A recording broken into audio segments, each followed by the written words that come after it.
Parti Bangkit mengenai ukuran rekod yang dibagi oleh DOSEM, Jabatan Statistik Negara.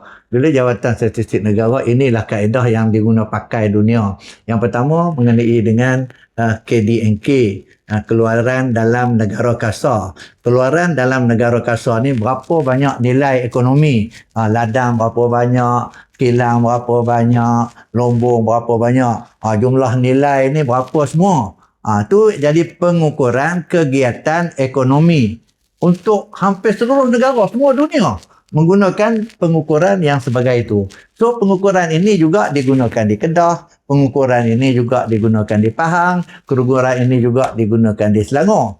Kan? Berarti membangkitkan isu ini, mengapa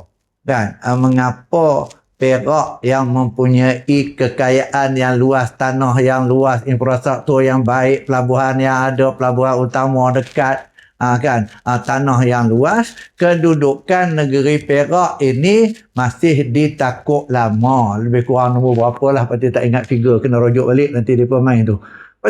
Kemudian dia pergi buat satu panel, panggil satu doktor. Lepas tu dia panggil satu doktor bahawa KDNK ini adalah bukan satu pengukuran. Kan? Pengukuran kepada pencapaian ekonomi. Kalau tak ada pencapaian ekonomi berdasarkan KDNK, keluarkanlah, suruhlah academician keluarkan satu formula lain. Parti tengok. Tapi sebab tu yang nak mengukur bahawa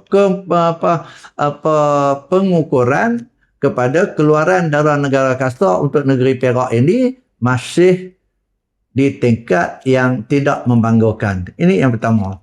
Dan begitu juga yang kedua, kita bangkit, kita kata, okey, cuba banding negeri Kedah semua. Bukan kita nak banding negeri Kedah sebab apa?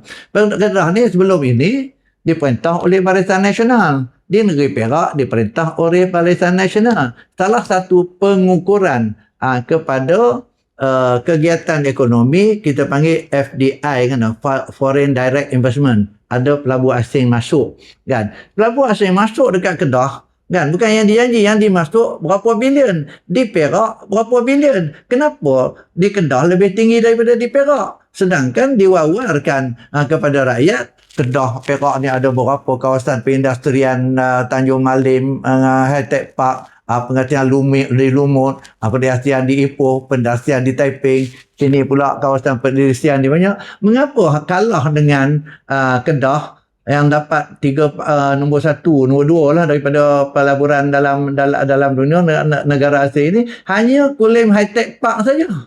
Kan? Sebab tu pergi mana? Kenapa? Sebab tu potensi dan keupayaan kita menarik pelabuhan asing masuk ke negeri Perak berbanding dengan Kedah jauh lebih ke belakang.